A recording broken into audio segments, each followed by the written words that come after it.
Saudaraku, sebenarnya kita ini selamat oleh karena kasih Tuhan yang sangat besar kepada kita. Biar saya bacakan sekali lagi buku Efesus 2 ayat 8-9 tadi.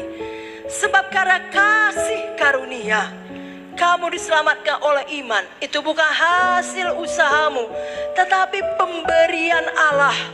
Itu bukan hasil pekerjaanmu. Jangan ada orang yang memegahkan diri. Jadi keselamatan kita hanyalah karena kasih karunia Tuhan. Pemberian Tuhan kepada kita. Semua ini terjadi karena Tuhan sangat mengasihi saudara. Oh, jangan pernah ada seorang Kristen anak Tuhan yang berkata, tidak ada yang mengasihi saya. Biar saudara ingat Tuhan Yesus mengasihi saudara. Yohanes 3 ayat 16 berkata, karena begitu besar kasih Allah akan dunia ini, akan saudara, sehingga ia mengaruniakan anaknya yang tunggal, supaya setiap orang yang percaya kepadanya tidak binasa, melainkan beroleh hidup yang kekal. Tuhan tidak mau seorang pun di antara kita binasa. Tuhan memberikan anaknya, Bapa memberikan anaknya Yesus kepada kita. Bahkan sebelum dunia diciptakan, Tuhan telah mengasihi kita. Saudara berkata, masa? Iya. Biar saya bacakan dari Efesus 1 ayatnya keempat sampai ayatnya yang ketujuh. Di dalam Dia Allah telah memilih kita sebelum dunia dijadikan. Jadi Tuhan telah memilih saya dan saudara sebelum dunia dijadikan, supaya kita kudus dan tidak bercacat di hadapannya. Dalam kasih Ia telah menentukan kita dari semula oleh Yesus Kristus untuk menjadi anak-anaknya sesuai dengan kerelaan kehendak-Nya, supaya terpujilah kasih karunia-Nya yang mulia yang dikaruniakannya kepada kita di dalam Dia yang dikasihinya. Sebab di dalam Dia dan oleh darah-Nya kita beroleh penebusan, yaitu pengampunan dosa menurut kekayaan kasih karunia-Nya. Demikian kasih Bapa lebih lagi mengasihi kita. Bapa mengasihi saudara, mengasihi kita, mengasihi manusia, bahkan ketika kita masih di dalam dosa kita. Bapa sudah menyediakan anaknya Yesus untuk menebus dosa kita. Oh, hari ini terbukalah mata rohani kita untuk menyadari betapa luar biasa kasih Bapa. Kasih Bapa menyediakan penebus bagi kita. Roma 5 ayat 8 dikatakan, Allah menunjukkan kasih-Nya kepada kita oleh karena Kristus telah mati untuk kita ketika kita masih berdosa.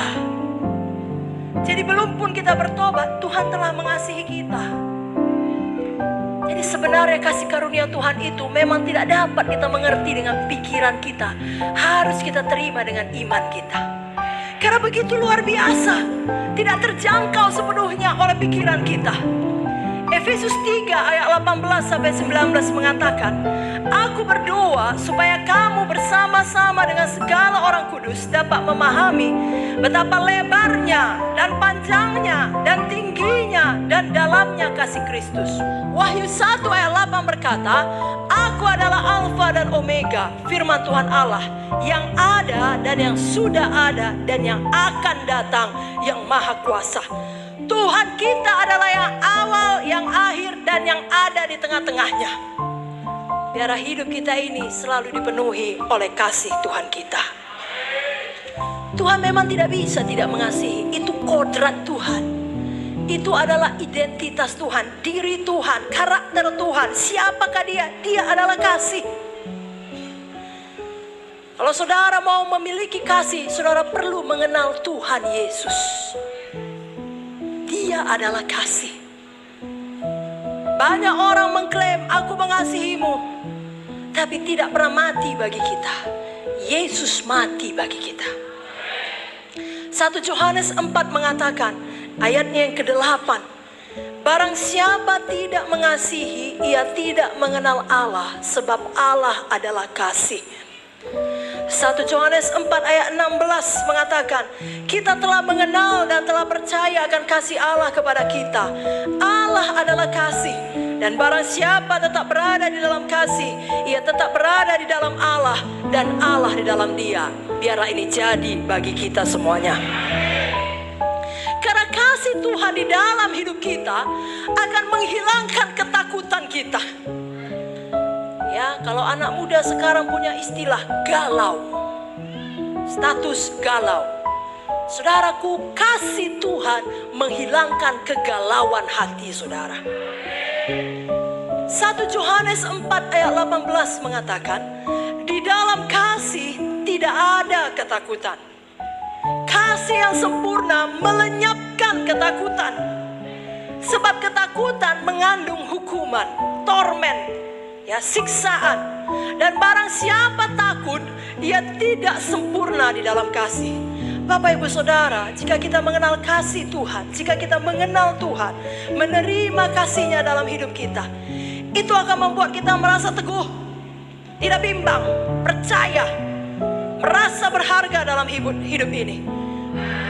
Jadi kapan ada ketakutan atau kekhawatiran menguasai saudara, melanda saudara sampai saudara panik, oh larilah kepada Yesus. Mohon kasih Yesus menenteramkan hati saudara. Kalau saudara menerima kasih Yesus, 1 Yohanes 4 ayat 18 tadi, janji Tuhan mengatakan, saudara akan bebas dari semua ketakutan. Rasa bimbang, rendah diri, tidak aman, gamang, ya, atau hidup dalam kekhawatiran. Jelas 1 Yohanes 4 ayat 18 tadi mengatakan, kasih yang sempurna melenyapkan ketakutan. Kasih Yesus bagi kita sempurna.